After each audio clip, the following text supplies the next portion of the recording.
ओम नमः शिवाय, जय महाकाल। हम सबको पता है कि 6 दिसंबर को बुधवार की नवमी का बहुत ही प्यारा सा दिन है और ये वीडियो होगी मनोकामना पूर्ति के लिए। काफ़ी ज़्यादा परेशान हो गए हो, बहुत व्रत कर लिया फिर भी विश नहीं पूरी हो रही, तो ये वीडियो आपके लिए है। पूज्य गुरु जी की कथा से सुन के बहुत अच्छे से बताऊँगा। बस आपको हरी चूड़ियाँ लेनी है, छोटा सा उपाय करना है। आपके घर में धन संपदा तो बढ़ेगी बढ़ेगी, साथ ही साथ आपकी सारी मनोकामनाएँ भी पूरी होंगी, है ना। मैं कई बार इस उपाय को बुधवार को बता चुका हूं, तो इस बार नवमी को पड़ रहा है बुधवार, तो आप सभी इस उपाय को जरूर करेंगे, ठीक है। वीडियो को पूरा देखिएगा। चलो आप समझते हैं इस उपाय को। स्क्रीन पर आपको दिख रहा होगा हरी चूड़ियां, है ना। कोई जरूरी नहीं कि आपको 5 ही लेनी है, 10 लेनी है। आपको एक डिब्बी जो आती नहीं है 20-25 रुपए में पूरी एक डिब्बी मिल जाती है, वो हरी चूड़ियां लेना, ठीक है। अब उस एक हरी चूड़ी को आपके घर के आसपास कोई भी किन्नर रहती हो, यहाँ पे 2 नियम फॉलो होता है इस उपाय के साथ, बहुत ध्यान से सुनिएगा। कई बार लोगों ने उपाय किया और गलतियां भी की है, ठीक है। देखो, सबसे पहला जो नियम ये है, वो नियम ये कहता है कि किसी एक किन्नर को, बहुत ज्यादा नहीं, किसी एक किन्नर को आपको बुधवार के दिन अपने घर पे बुलाना चाहिए, उनको भोजन कराना चाहिए और भोजन कराने के बाद में कुछ पैसे दे करके साथ ही साथ हरी चूड़ियों को अपने हाथों से पहनाना चाहिए। नियम तो पूरा इस उपाय का ये है, लेकिन अब ये पॉसिबल नहीं हो पाता है कि उन्हें घर पे बुलाया जाए, खाना खिलाया जाए, चूड़ी पहनाई जाए, है ना। होता है, पॉसिबल नहीं होता हर किसी घर में। तो आपको क्या करना होगा, जो आप दूसरा तरीका अपना सकते हो, आपके घर के आसपास जहां भी किन्नर रहती हो, जहां पे भी रहते हो, वहां पे जाओ, एक हरी मतलब जो हरी चूड़ियाँ होती हैं उसी का डिब्बा लेकर के जाओ और अपने हाथों से या फिर उनको दे देना पहनने के लिए, और कुछ जितनी भी आपकी क्षमता हो कुछ पैसे भी दे देना। आपको पता होना चाहिए कि जो किन्नर होते हैं इनका श्राप बहुत ज़्यादा लगता है, और जितना खतरनाक इनका श्राप होता है उससे ज़्यादा, कहीं ज़्यादा अच्छा इनका जो आशीर्वाद होता है वो लगता है। किसी भी पंडित से पूछ लो, किसी भी ब्राह्मण से पूछ लो, किसी भी किताब में पढ़ लो, इनका आशीर्वाद एक बार अगर आपने ले लिया तो वो आपकी जो भी इच्छा से करोगे इस काम को, वो सारी इच्छाएं आपकी पूरी होंगी, ठीक है। तो जरूर करेंगे इस उपाय को, है ना।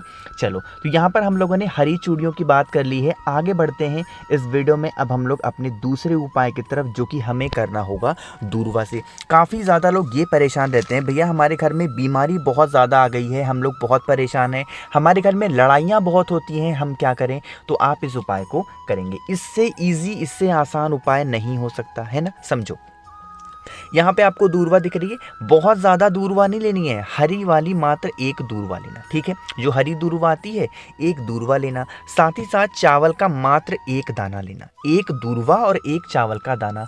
इन दोनों चीजों को अपने राइट हैंड, अपने दाहिने हाथ में पकड़ लेना, है ना। और कुछ आपको लेने की जरूरत ही नहीं है। इन दोनों चीजों को लेके पहुंच जाएंगे कहाँ पे, महादेव के मंदिर में। जैसे ही महादेव के मंदिर में हम पहुंचते हैं, सबसे पहले दर्शन किसके होते हैं, नंदी बाबा के। जो आपके हाथ में एक दूरवा है, एक चावल का दाना है, नंदी बाबा का जो उठा पैर आपको नहीं दिख रहा है, इस उठे पैर पर आपको एक बार टच कराना है, एक बार स्पर्श कराना, ठीक है। स्पर्श कराने के बाद में फिर आप अंदर प्रवेश करेंगे, महादेव के शिवलिंग के पास जाएंगे। हम सबको पता है महादेव का पूरा परिवार शिवलिंग के ऊपर ही विराजमान है, पता है ना। तो ये जो जलाधारी आपको दिख रही है, इसी जलाधारी पर उस एक दूरवा, एक चावल के दाने को दाहिने हाथ में लेकर के टच कराएंगे, स्पर्श कराएंगे। फिर यहाँ से उठा करके महादेव के शिवलिंग के ठीक ऊपर अपनी मनोकामना, अपने विशेष, जो भी आपकी कामना, जो भी आपके कष्ट हैं, घर में लड़ाइयाँ होती हैं, कोई इंसान बीमार है, किसी भी कामना से आप वहाँ पे समर्पित कर देना। जिस इच्छा से, जिस कामना से इस उपाय को करोगे, आपकी वो विश पूरी जरूर होगी, ठीक है। करिएगा, बिल्कुल नया सा, बिल्कुल डिफरेंट सा उपाय था, जो कि मुझे लगा आपको याद ज़रूर दिलाना चाहिए। 2 उपाय की बात हमने कर ली है, आगे बढ़ते हैं इस वीडियो में। अब हम लोग अपने तीसरे उपाय की तरफ, और यह तीसरा उपाय होगा किसके लिए, ये भी है बीमारी के लिए, है ना। आप देखो, बीमारी में भी कैसे, कि मान लेते हैं कि आपके घर का कोई ऐसा सदस्य है जो बहुत मेडिसिन खा रहा है, बहुत दवाएं खा रहा है, फिर भी जो उसकी बीमारी है वो ठीक नहीं हो पा रही है, बहुत ज़्यादा परेशान है, डॉक्टर को दिखा दिखा के सारे पैसे दवा में लग रहे हैं ना। इस उपाय को करेंगे। क्या करना है, उससे पहले जल्दी से वीडियो को लाइक कर दीजिए, और जितने भी भाई बहन इस आवाज़ को पहली बार सुन रहे हैं तो चैनल को सब्सक्राइब करेंगे, ठीक है। चलो समझते हैं बुधवार को इस उपाय को आपको ज़रूर करना चाहिए। यहाँ पर आपके सामने दूर्वा दिख रही होगी, तो यहाँ पे हमें बहुत ज़्यादा दूर्वा नहीं लेनी है, सिर्फ 5 दूर्वा। वैसे तो इस उपाय का जो नियम है, जो करने का तरीका है, वो ये है कि हमें सफ़ेद दूर्वा लेनी चाहिए। अगर आपको सफ़ेद दूर्वा कहीं से मिल जाती है तब तो बहुत अच्छी बात है। सफ़ेद दूर्वा नहीं मिलती है तो आप चाहें तो हरी वाली दूर्वा भी ले सकते हैं, ठीक है। 5 हरी दूर्वा या सफ़ेद दूर्वा लेना। एक स्टील के लोटे में या फिर किसी भी छोटे से लोटे कटोरी किसी में भी आपको क्या करना है, दूध लेना है, ठीक है। और इसी दूध के अंदर जो आपने 5 दूर्वा लिया है, उस 5 दूर्वा को डाल देना। दूध होना चाहिए गऊ माता यानी कि गाय का, कोई और दूध। इस उपाय को मत करना, वो चलेगा, जल के साथ कर लो, लेकिन कोई और दूध मत लेना, बहुत बड़ा दोष लगेगा आपको, ठीक है ना। तो गऊ माता का दूध लेना और उसके बाद 5 दूर्वा को डाल करके पहुंच जाएंगे पीपल पेड़ के नीचे। जो व्यक्ति आप पे घर में बीमार रहता है, दवा खाता है, उसको दवा असर नहीं करती, सारे पैसे दवा में जा रहे हैं, उस इंसान का नाम और गोत्र बोल करके आपको क्या करना है, पूरा का पूरा वो दूध पीपल पेड़ की जड़ में समर्पित करना होगा अवधूतेश्वर महादेव के नाम से। कौन से महादेव? अवधूतेश्वर महादेव के नाम से समर्पित कर देना। सिर्फ और सिर्फ 3 बुधवार करना है, इससे ज़्यादा नहीं करना। सिर्फ 3 बुधवार करके देख लीजिएगा, आपके घर का जो इंसान है जिसको बहुत ज़्यादा बीमारियां हैं, उसकी बीमारी कहाँ जाएगी आपको खुद भी पता नहीं चलेगा, ठीक है। तो ज़रूर करिएगा इस उपाय को। बस एक चीज़ का ध्यान रखेंगे हमेशा कि कोई भी उपाय करते टाइम, बीमारी का उपाय करते टाइम कोई भी मेडिसिन, कोई भी दवा बंद नहीं करेंगे, ठीक है ना। चलो हम बात करते हैं अब अपने इस चौथे उपाय और इस वीडियो का आखिरी उपाय है।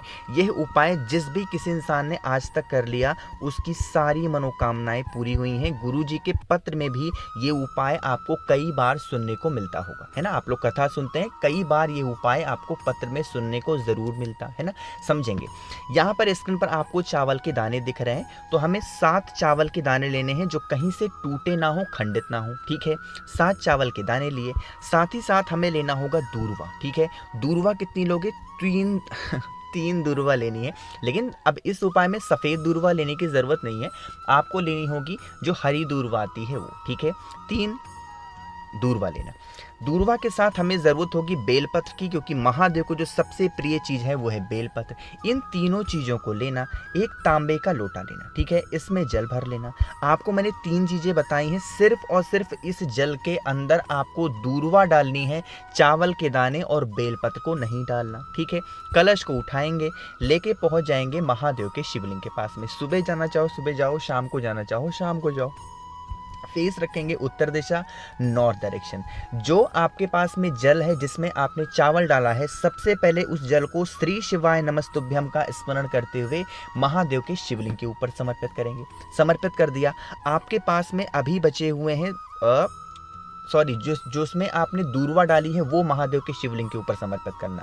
आपके पास में अभी 7 चावल के दाने हैं और 1 बेलपत्र है, ठीक है। सबसे पहले उस 1 बेलपत्र को जिस जगह पे आपने जल चढ़ाया है वहाँ पे समर्पित करेंगे कुंदकेश्वर महादेव के नाम से। कौन से महादेव? कुंदकेश्वर महादेव के नाम से समर्पित करना। साथ ही साथ जो 7 चावल के दाने होंगे, एक एक करके उस इंसान का नाम और गोत्र बोल करके उसी बेलपत्र के ऊपर समर्पित कर देना। जो इंसान आपके घर में बीमार है या फिर जो भी इंसान की आप मनोकामना पूर्ति के लिए इस उपाय को कर रहे हो, आपके घर का बच्चा है, बड़ा है, हस्बैंड है, वाइफ है, जो भी है, उनका नाम और गोत्र बोल देना। करके देखिएगा इस उपाय को, बहुत लोगों की मनोकामना पूरी हुई है इस उपाय को करने से, ठीक है। तो करेंगे इस उपाय को। कोशिश की है मैंने आप सभी को बहुत ही प्यार से, बहुत ही अच्छा समझाया है। तो वीडियो पसंद आती हो तो लाइक करेंगे। मुझसे फ़ोन पे बातें करनी है तो आप हमें इंस्टाग्राम या फिर फेसबुक पे भी फॉलो कर सकते हैं। सर्च करेंगे द नेचुरल प्लैनेट 108। और जितने भाई बहन इस आवाज़ को पहली बार सुन रहे हैं, चैनल को सब्सक्राइब करेंगे। ओम नमः शिवाय, जय महाकाल।